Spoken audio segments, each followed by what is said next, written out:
Hi, my name's Lyle Granger. I'm 78 years old, and for most of my life, I believed that quiet sacrifice would be enough. I built my family's home. I paid for college tuitions. I kept every birthday card, every voicemail, but then they rewrote my will behind my back, sold my house while I was still living in it, made me a stranger in rooms I paid for.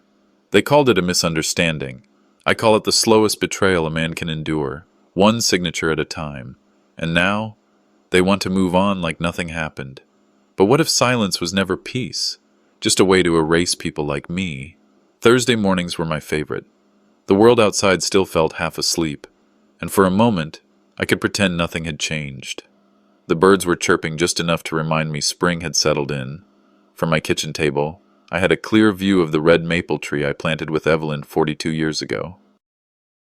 She used to say it looked like it was blushing every time the wind passed through. I sipped my coffee, black, 2 sugars, and laid out the stack of mail that had come the day before. Most of it was forgettable: an electric bill, a newsletter from the VFW, some credit card ad that would end up in the shredder. But then there was one envelope that made me pause. Banyan Ridge Lending Corp. was stamped in the corner, but it was the name printed below that gave me pause. Lyle T. Granger. My middle initial was D. Always had been. I squinted, then flipped the envelope over. It didn't feel like junk. The weight of it was all wrong. Too thick for a flyer, too stiff for a bill. I placed it aside, letting the rest of the mail scatter across the table.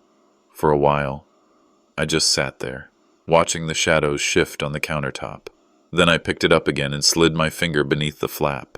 The first thing I saw was the number, $850,000. My eyes narrowed. You are in default on a loan in the amount of $850,000. It began. The words sank into me slowly, like ice water through cotton. A loan? My name? My address? I read on, fingers trembling just slightly. The letter claimed I had missed 2 payments on a mortgage issued 3 months ago, tied to a property I'd never heard of, 448 Willow View Drive. I set the letter down and walked to the living room where my old filing cabinet sat in the corner. The drawer creaked, as if protesting this unexpected intrusion. I pulled out the original paperwork from my home mortgage, yellowed with time. It had been paid off in full in 1998. No liens, no loans since. Back in the kitchen, I reread the letter.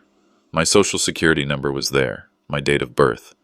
Even a scanned version of my signature I didn't recognize writing. I reached for the phone and dialed the number listed. The hold music was bland, some flute-heavy thing meant to soothe but only made my nerves fray.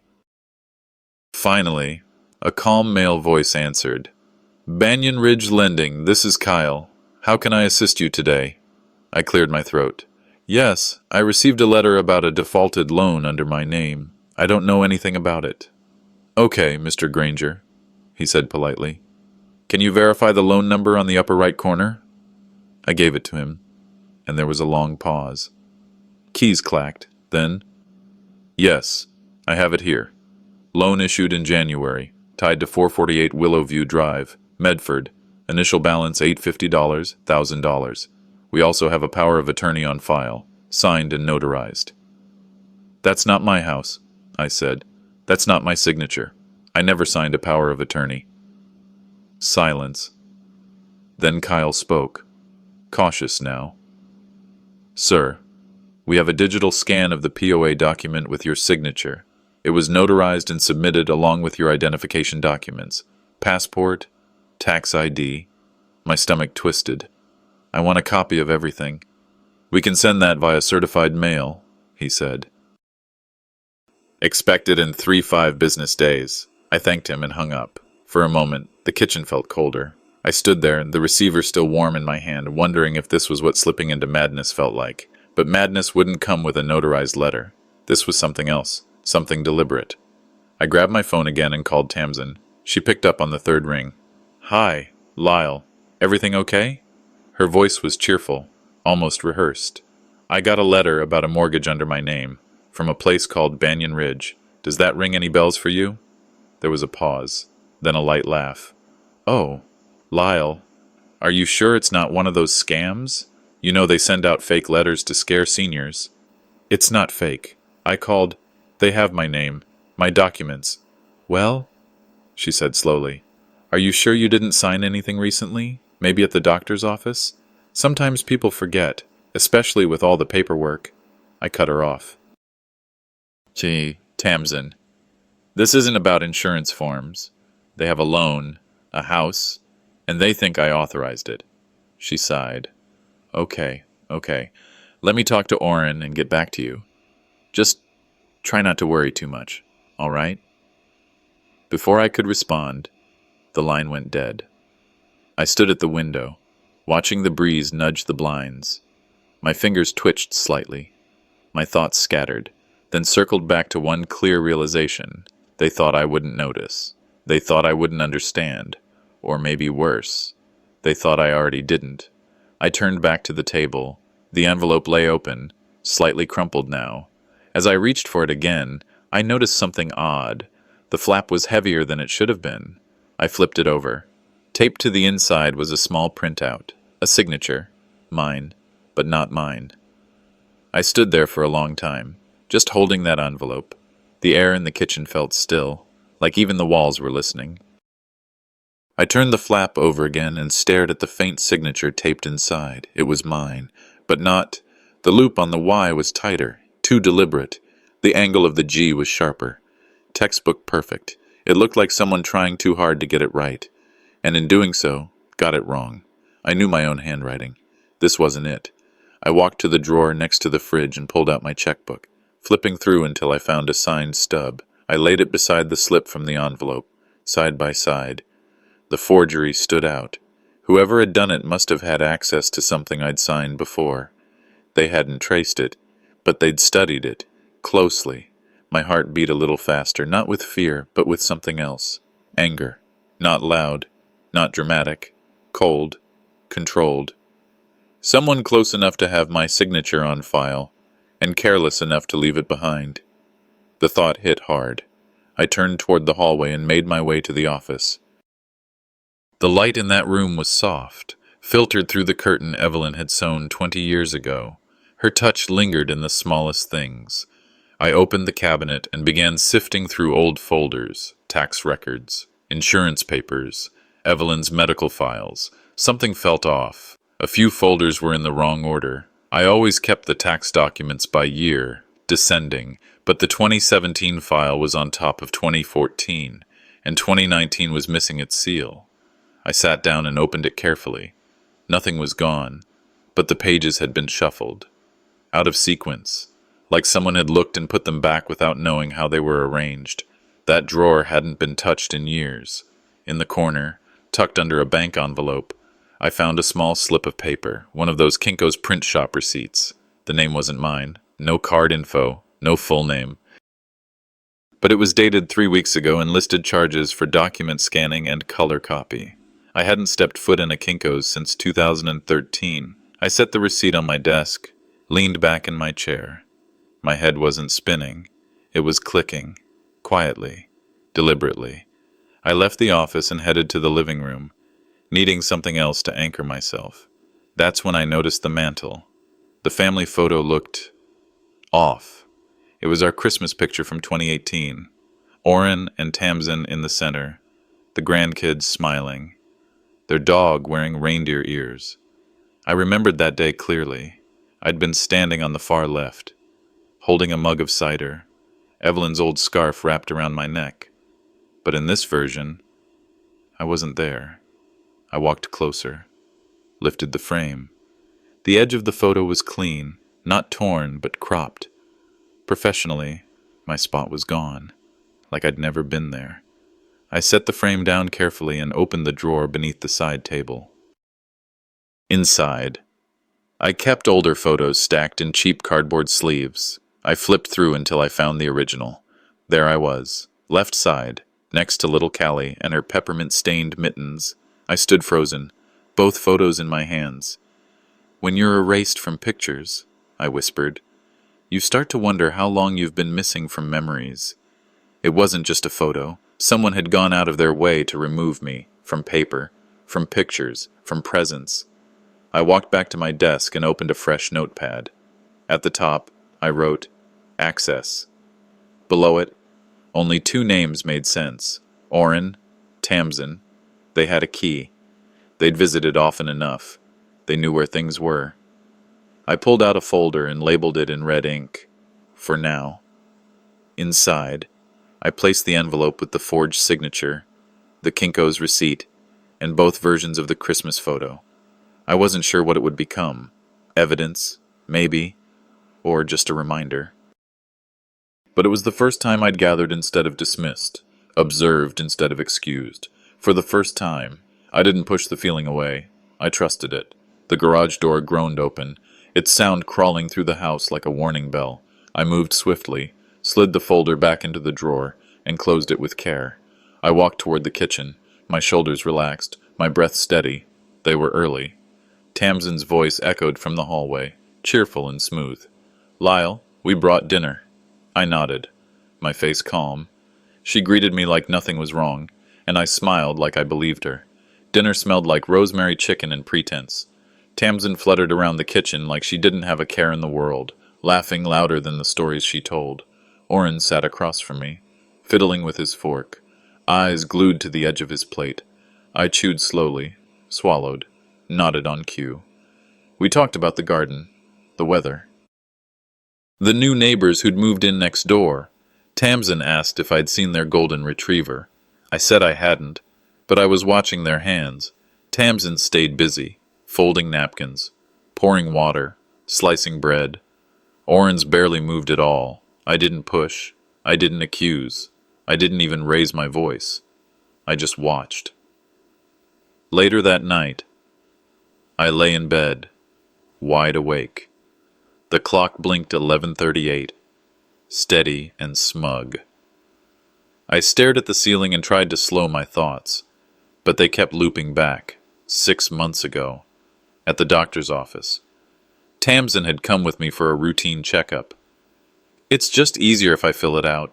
Lyle, she'd said, grabbing the clipboard from the receptionist. You always miss the allergy section. She smiled like it was helpful, like it was sweet. I'd let her. I remembered she had photocopied my insurance card and license. I thought she was just being efficient. The nurse had even thanked her. That night, lying in the dark, I realized something terrifying. She didn't just keep that information, she used it. I got up, crossed the hall, and powered on the laptop I rarely touched. The screen hummed to life, dim in the shadows of my office. I pulled out my glasses and logged into my Medicare portal. It took a few tries. Passwords don't age well. Once inside, I clicked through my recent claims. A line item caught my eye. Functional evaluation, cognitive assessment. The date was 3 weeks ago. The provider was a clinic I'd never set foot in. I clicked the PDF.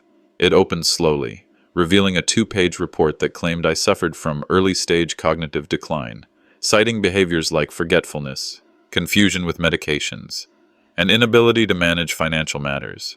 I printed it. My fingers were stiff on the mouse, but steady. They weren't just trying to steal my house. They were trying to steal my mind.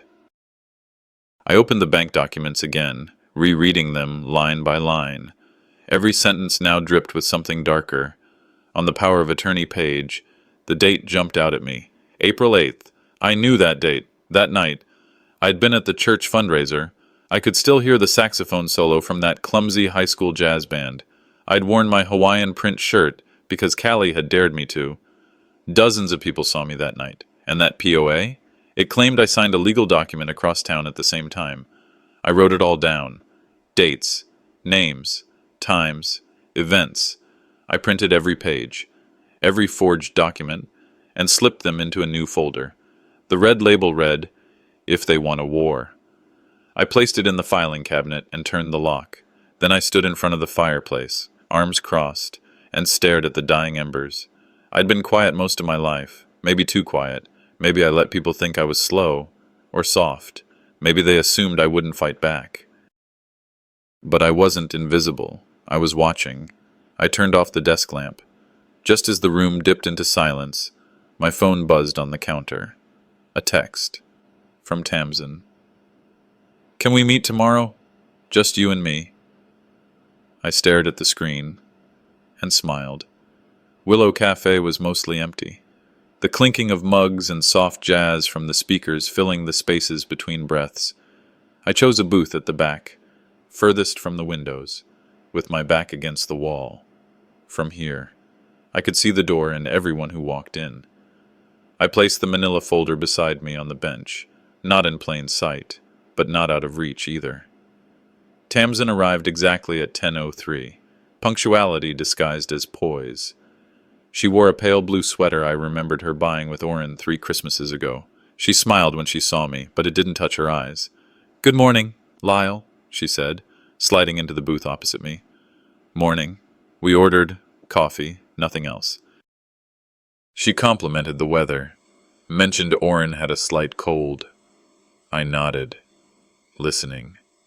My hands were still, resting on the table. Her eyes flickered to the folder just once before she asked about the tomato plants in my backyard. I answered flatly. "They're still alive." There was a pause. She sipped her drink, then placed the cup down with care. "Lyle," she began, her voice smoothing like honey over thorns. "We don't want this to turn into something messy. You've always been so reasonable." I looked at her then, truly looked. The edges of her lipstick were perfect, her blouse crisp. Not a single thing about her today was accidental. "Did you use my name for the loan?" She didn't flinch. Instead, her smile softened into something almost maternal. "It was never meant to be against you. We thought it'd be cleaner this way." "Cleaner." She reached across the table, palm up. I didn't take it. "Think of it as helping the family's future." For a moment, the air between us thickened with unspoken history. Christmas mornings, graduation speeches, long summer drives with Oren asleep in the back seat. I said nothing. She leaned back, then delivered it like she was reading from a script. "If you take this public, if you bring in anyone, Oren will never forgive you. He said, and I quote, he won't see you as his father anymore."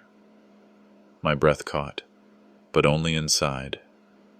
Outside, I was a statue. I lifted my coffee cup, held it steady, sipped. I'd been hurt before. I'd been ignored, dismissed, condescended to. But that was the first time my son was used as a hostage. She adjusted her sweater, stood, and gathered her purse. "We all want what's best," she said as she turned to leave. I didn't respond. As she passed, a young woman approached my table with cautious steps. "Excuse me," she said quietly. "I don't mean to intrude, but, I couldn't help overhearing. You should talk to my aunt. She's a notary. Tamsin brought her some forms a while back. My aunt thought they looked strange, said she kept a scan." I blinked, then nodded slowly. "You're sure?" The woman, Dana, according to her name tag, nodded. "She's been uneasy about it since. Didn't know what to do." I reached into my jacket and pulled out a small notebook, writing the aunt's name carefully. "Thank you," I said. Dana offered a half smile and returned to the counter. I left a larger tip than usual. Driving home, I passed Oren's office. The parking lot was half full. His car was there, but I didn't stop. That night, as I was rinsing my dinner plate, the phone rang. "Oren," I picked up, drying my hands on a towel. "Tamsin said you two met," he said, his voice smooth, too smooth. "I just hope you're not going to regret this, Dad." I stared at the wall above the sink. My voice didn't come easily, so I said nothing. But my mind was clear. Regret was no longer my enemy. Silence was. The house was too quiet after Oren's call. I stood there with the receiver still warm in my hand, his voice replaying in my head like a bad song on loop. "I just hope you're not going to regret this, Dad." Not, "We need to talk." Not, "Are you okay?" Just a warning disguised as concern. I set the phone down, breathing in slowly. Less than 20 minutes later, my cell buzzed again. A cheerful voice on the other end. Hi, Mr. Granger. Surprise. Indeed. After the call, I opened my laptop and checked the invitation Tamsin had forwarded weeks ago. I hadn't paid it much attention at the time, assuming it'd be a small gathering. But now, reading the venue's name in gold-embossed font and noting the mention of a celebration funded by Family Legacy, my chest tightened. Family Legacy. Not mine. Apparently, just something they could borrow against. I clicked through the rest of the email and spotted the RSVP contact listed. Someone from an events agency. I called. Would it be possible to confirm the list of speakers? I asked, keeping my voice steady. Oh, yes, of course, the woman replied. It's a short program. Only one speaker, Mrs. Tamsin Granger. She's submitted a unified family tribute on behalf of everyone. I sat back, staring at the ceiling. And the guest of honor? There was a pause. Well, sir, we assume that's you. Assumed. I thanked her and hung up. Then opened the attachment she had emailed me. Tamsin's speech draft. Not a word about me until the second page. And even then, only in passing. We are grateful to Lyle for his years of commitment and quiet strength, a man-shaped shadow in his own story. I printed the document and slipped it into the For Now folder, then wrote a note across the top. Erased before the mic was even on. I needed facts. Real ones. I drove to the county recorder's office downtown, where the building still smelled of aged paper and coffee filters. The clerk, a middle-aged man with sharp glasses and the tone of someone who preferred silence, pulled my records after a few clicks. Looks like your deed was refinanced last fall, he said, transferred to a Granger Riva estate trust. Who signed the authorization? He spun the screen slightly toward me. I leaned in. My name, my signature, but not my pen, and a new trustee listed, Tamsin Riva Granger. I thanked him, copied the document, and walked out into the cold, clean air. I didn't cry. But I did laugh once, short and flat. My house, my home, was no longer mine. I had the front porch, the water bill, and the leaky hose that Orrin never bothered to fix. But the roof, the paperwork, that belonged to a trust I hadn't trusted. Back home. I stood in the living room, looking at the recliner where I read the paper every morning. At the bookshelf Orrin helped me build back in '92. At the dusty piano Mary used to play. Everything was still there, but none of it felt like mine. I opened the For Now folder and began a new list on yellow legal paper. Granger Riva Trust.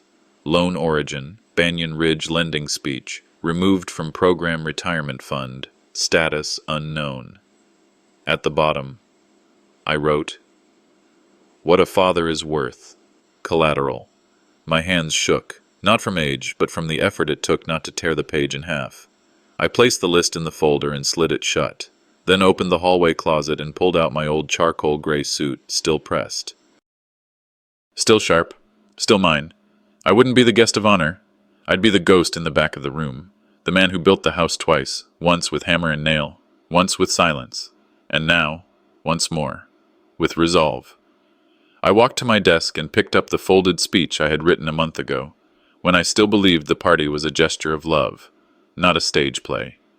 I read the first line aloud, alone in my living room.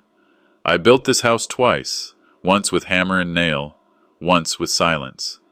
The Lakeside Ridge Club shimmered with rented elegance.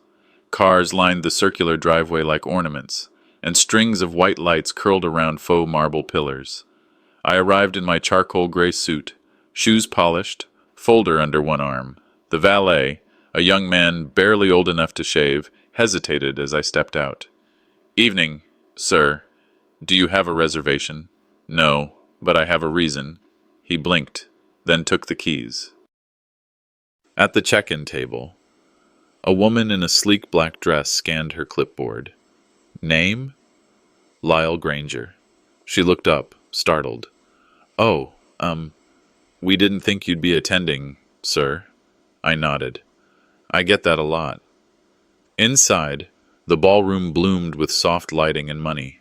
Round tables with white linens, candlelight flickering in tall crystal holders, A slideshow played in looping silence on a side wall, photos of family, smiling faces, barbecue memories. Not a single one had me in it. Tamsin stood near the dais, wrapped in navy silken performance. Her smile didn't falter, not even when her eyes brushed past me and then quickly moved on. She was surrounded, clients, local officials, donors who thought they were witnessing a family legacy.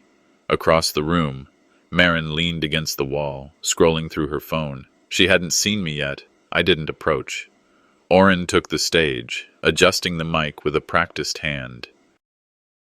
We're here to celebrate a man who quietly shaped a legacy. Tamsin joined him, her voice layered with polish. Our home was built on the values passed down by Lyle Granger, and tonight, in honor of his quiet strength, we symbolically transfer the stewardship of the Granger family estate forward.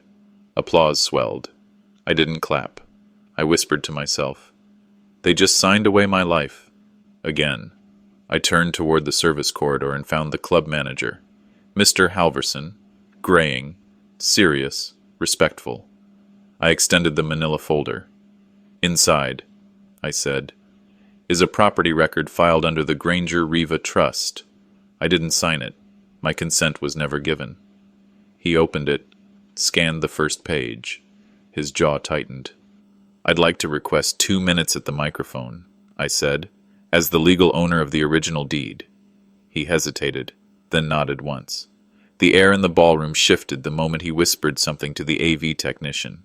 Murmurs began. I didn't look at Tamsin. I walked toward the stage, folder in hand. They taught me to be silent, I thought. But I taught myself when to speak. I reached the microphone, placed my folder on the podium, adjusted the mic, and then she rose, champagne glass in hand, eyes sharp. "What are you doing?" she asked. Calm voice, sharp edge. I looked her straight in the eye and said, "What you hoped I wouldn't." Tamsin's voice cracked through the hum of crystal glasses and half-finished applause. "What are you doing?" Her smile faltered, but her hand clutched her champagne flute with the grace of someone still hoping this could be spun. I didn't answer her. I turned to the mic, cleared my throat once. The sound echoed in the quiet. "Good evening," I said, my voice even. I wasn't invited tonight. But my name came up anyway, again and again, so I thought I'd come see how it was being used. A few polite chuckles, mostly from people who didn't yet realize the temperature had dropped.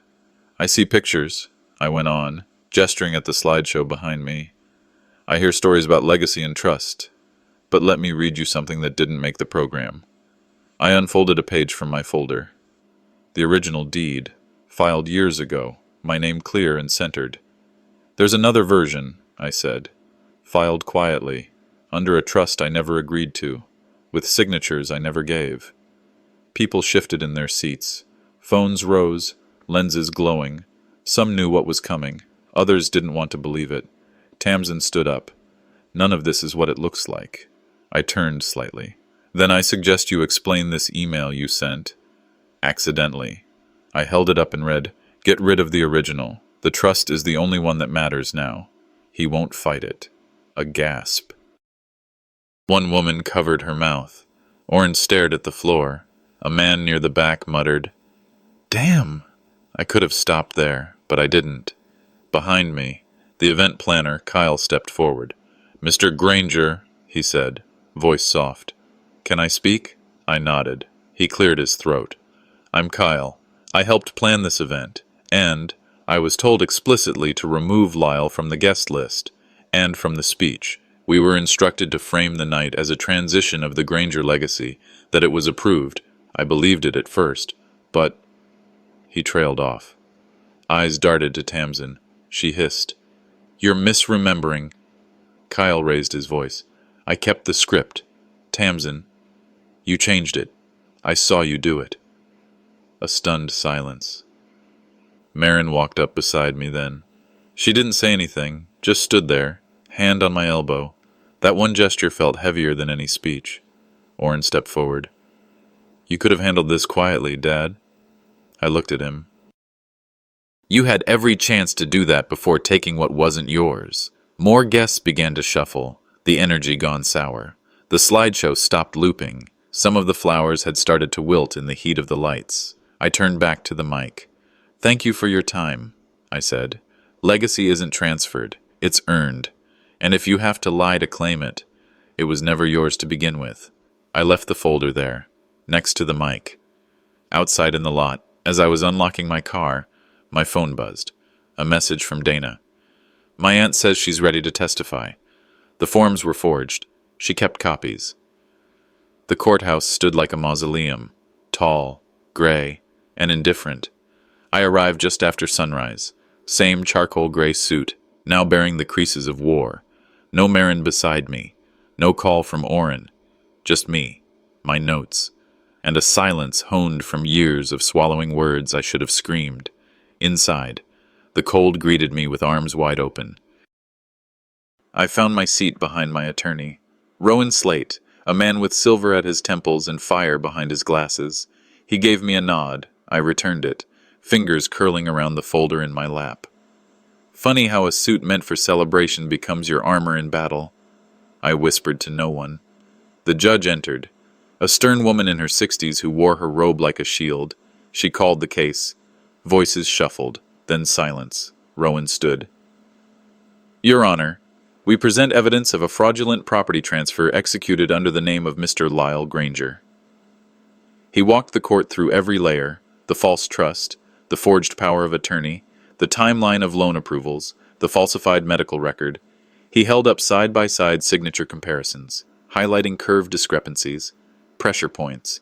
Mr. Granger's authentic signature ends with a flourish. The forged one ends with a full stop. The defense rose. A man with a practiced smile and tailored suit. "Your Honor, this appears to be a miscommunication among family over a shared asset." Rowan didn't blink. Miscommunication doesn't involve a forged medical summary claiming mild cognitive decline. Miscommunication doesn't access a person's credit while they're handing out church flyers. The judge nodded once, lips tight. Then came the footage. Rowan inserted a flash drive. The screen lit up, grainy security footage from my foyer. First clip, Tamsin pulling envelopes from the mail slot, looking over her shoulder. Second clip, her opening my file drawer, removing forms. Her face never hesitated. Gasps echoed through the room. I didn't look at her. I watched the playback. She looked bored, clinical, from the corner. The judge's brow creased. Rowan turned. "We also have testimony from 2 individuals with prior contact." Audrey stepped forward. My former co-worker, retired 10 years. Same no-nonsense bun and cane. She leaned into the mic. "I introduced Tamsin to my cousin, Mark, a mortgage broker. Thought I was helping." Mark appeared via Zoom. Tamsin asked how to push a loan using someone else's credit. Said she had their papers but needed it done clean. I told her no. She asked again a week later. Rowan nodded. "Which tells us this wasn't an error. It was a method." The judge sat forward. "Thank you. Proceed to closing." Rowan's voice softened. This man wasn't just robbed of money. He was stripped of autonomy, dignity, and the legacy he built over a lifetime, by the very people meant to guard it.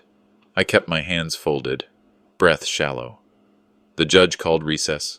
Verdict to follow tomorrow morning. Outside. Marin stood by the steps. She didn't speak, just wrapped her arms around me. "Mom's lawyer called," she whispered. "They want to settle. Quietly." I sat outside the courtroom, alone on that pale wooden bench. Marin had gone in earlier to give her final statement. I held the folder labeled, "Truth Isn't Loud," the edges soft from being clutched too long. The hallway was colder than it should have been for spring. Maybe that was just in me. Maybe it was the realization that you could give your whole life to people and still end up here, waiting to prove you're not who they say you are. Inside, the bailiff's voice echoed. The court was in session. I followed in slowly. Rowan was already on his feet, face steady as stone. He walked the judge through the final piece, the original will. I'd found it behind an old photo of my late wife and me, the edges brittle but intact. The date stamped on it was 6 months after her funeral. That alone disproved everything Tamsin had submitted. This wasn't a detail. It was an anchor. Rowan asked if I wanted to say anything. I stood up, surprised by how strong my knees still were. "I don't speak legal," I said, "but I do remember that day. I remember signing one will, not two. Because the second one, it never existed in my world." The judge nodded, didn't interrupt.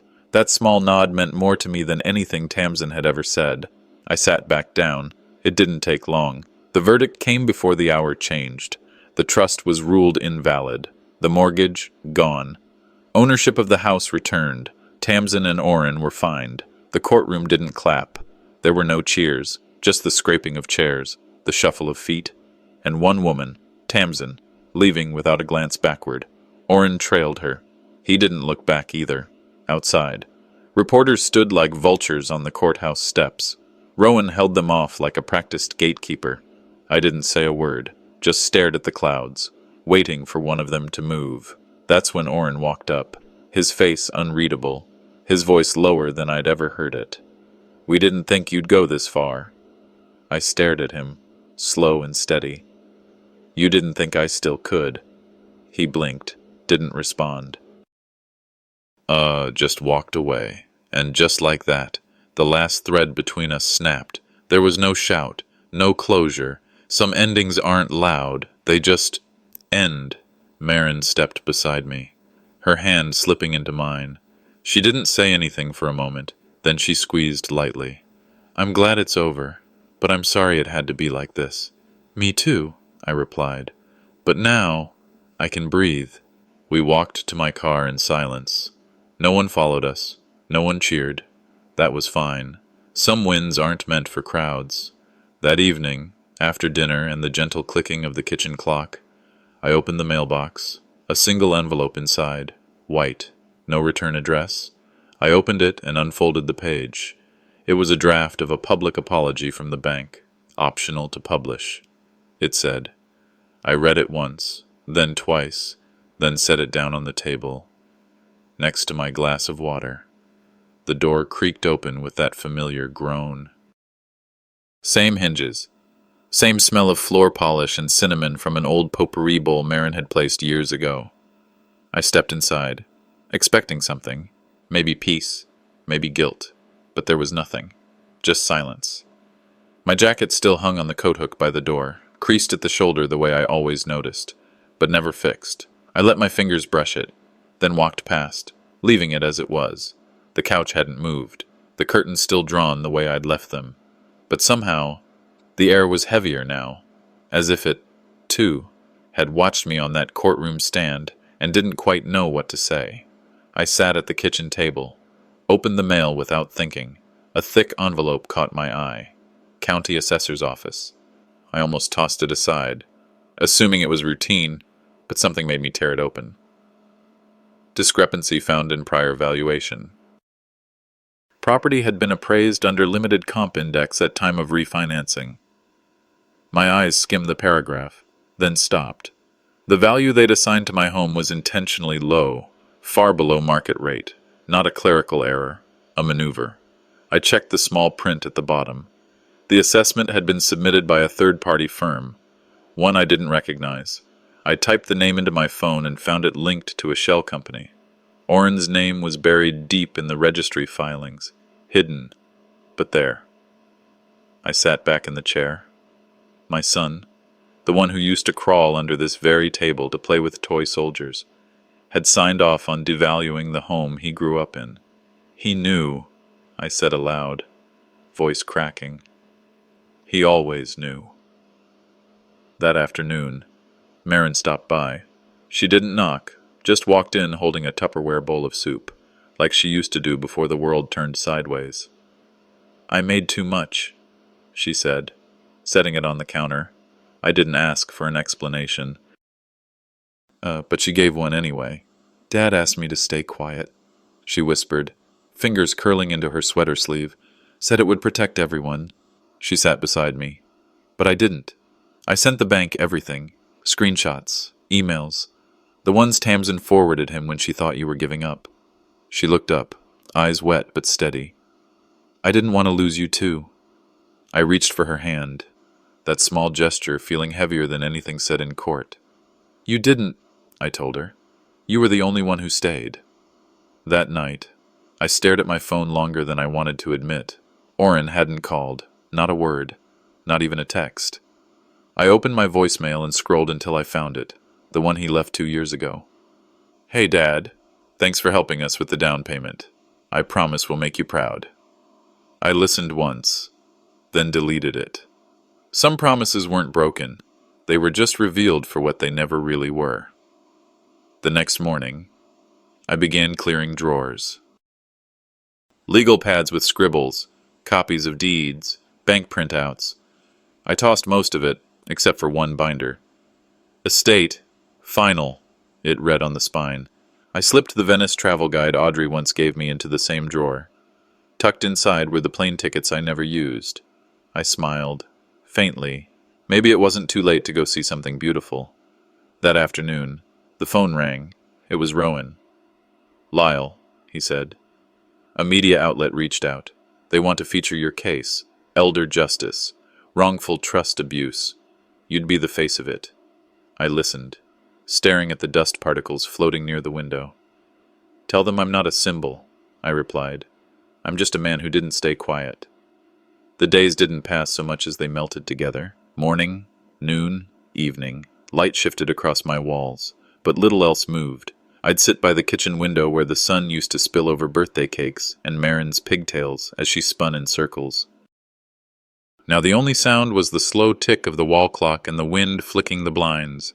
The phone stayed still, no blinking light, no apologies. I stopped expecting either. I made tea the same way each morning, just enough honey, always 2 minutes too steeped. In the silence, memory came uninvited. I saw Oren at 8, head tucked against my shoulder after falling off his bike.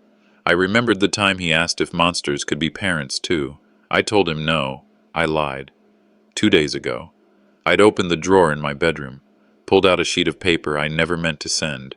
A letter to Oren. No venom, no fire, just truth and fatigue. "You knew," I'd written. "You signed because you thought I'd fold. You thought age meant surrender."